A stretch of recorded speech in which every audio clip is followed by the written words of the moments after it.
Hello again. Now we are going to be looking at the art of prompting. In November 2023, the launch of ChatGPT by OpenAI was a revolutionary launch at all levels. If we look at the history of communication protocols with the artificial intelligence, traditionally speaking, to provide a machine with specific instructions to do a certain thing, we needed to use coding, different programming languages, Java, C++, Python, etc.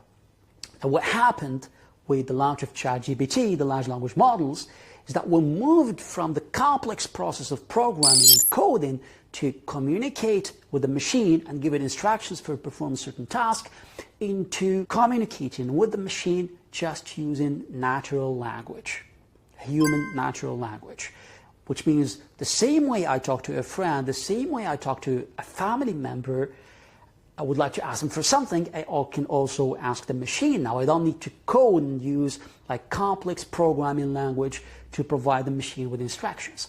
And that by itself is a revolutionary moment in the history of communication protocols between the human and the machine.